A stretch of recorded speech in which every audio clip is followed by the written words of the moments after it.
Good afternoon, everybody. I'm Brenda Siler, a contributing writer for the Washington Informer, and welcome to a special Informer Live today. April is Jazz Appreciation Month, and we've got somebody here with us today who we greatly appreciate.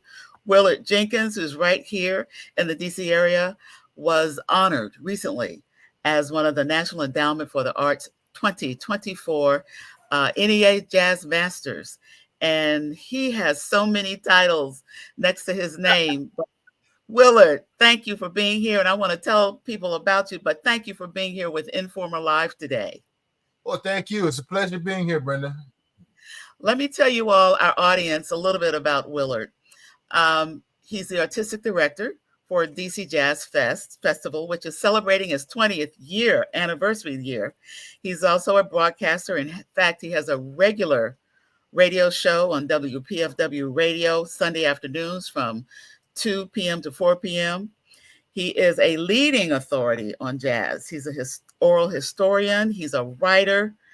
And those are so many of the things that have contributed to him being recognized this year as one of our newest jazz masters. And just to start things off, Willard, people have all kinds of perceptions of jazz. They old school, some contemporary stuff. What, in general, since you have been studying and following jazz, where are we nowadays in terms of jazz and its impact? That's such a broad question, Brenda. I know. But with you being with the DC Jazz Festival, you get a sense of everything that's going on. Well, that's the interesting thing about this music we call jazz is the fact that if you ask 5 people what is jazz, you would likely come up with 5 different answers. And that's because jazz is not a style. Okay, let's start with that. I've always referred to jazz as being kind of an aesthetic umbrella under which are all these different styles and ways of playing. So it's such a broad musical category, and it gets broader every day, courtesy of the young musicians who are coming along and playing this music. And we are continually excited by the fact that, first off, jazz is also an international language. So young jazz musicians are evolving onto the world stage every day from around the world. And that is a very exciting prospect as well. But categorically, it's very difficult to put your finger categorically on what is jazz, because what jazz is varies from person to person. It's a broad aesthetic umbrella. And you, like your other partners who were honored this year, and I want to give those names, it's very important. The other 3 jazz masters honored this year are Gary Bartz, saxophonist, composer, Mina Claudine Myers, who is an amazing pianist and organist, and Terrence Blanchard, and vocalist. Don't forget. I'm sorry, Claudine. You're absolutely right. Mina Claudine Myers is a vocalist, and her stuff just comes from a real wonderful mixture of gospel, blues, and jazz. And then Terrence Blanchard, who is going to be performing here in the DC area in a couple of weeks, and his range of work is expansive. And one of the things that the Kennedy Center is doing is honoring our native son, Duke Ellington, 125. He would have been 125 years old, and his music will live on for area. But I kind of feel that sometimes we peg-hole Duke Ellington in one area, and that's jazz. But he's the breadth of it all. Well, you talked about that. You talked about the broadness, for example, of Terrence Blanchard's efforts, and the fact that he has contributed so many film scores, and he's written a couple of operas. Well, Terrence Blanchard is operating under the great influence, the grand influence of Duke Ellington, because Duke Ellington was a man who not only wrote popular standards, he wrote great vocal music. He wrote shows.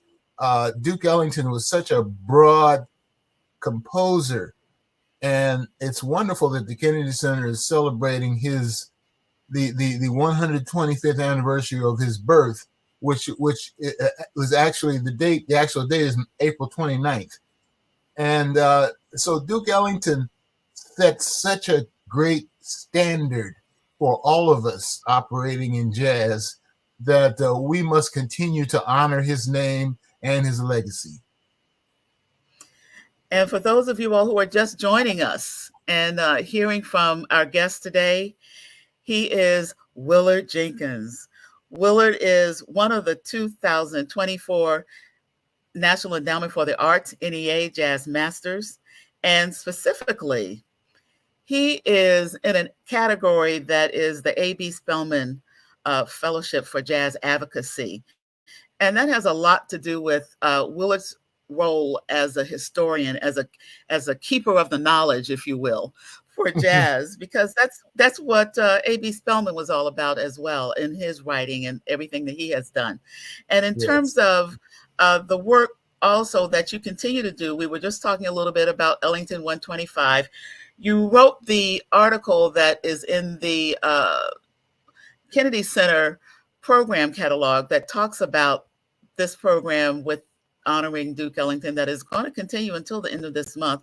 So please take an opportunity to look at that. But also, I want to make sure that you learn more about Willard and all the other jazz masters by going to the National Endowment for the Arts website. That's arts.gov, and you will see all the wonderful things that these masters have been doing.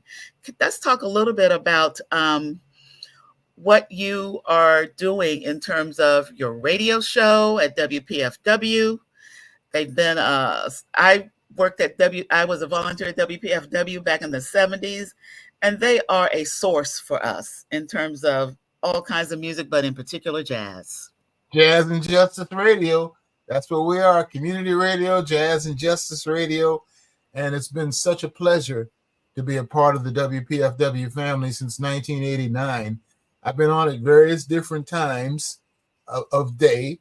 And this new stint, which started in January, is my first afternoon slot on a Sunday afternoon. And so, it's a pleasure having that large audience, because WPFW's largest audiences are on the weekend. And it's a pleasure being part of the WPFW crew. And I'm just trying to uphold that Jazz and Justice banner, Brenda. I think that's wonderful. And you are the guy to do it. You are definitely the guy to do it. And I just want to make sure that our audience also knows about something that you did last week as a part of the celebration of the 2024 Jazz Masters. You had a speaking opportunity with performance students at Howard University in their fine arts department. And I felt that you gave them some wonderful information about maybe thinking differently and going beyond performance and doing other things to keep their artistic talent and help people learn about what they're doing. Just give us a little nibble of that.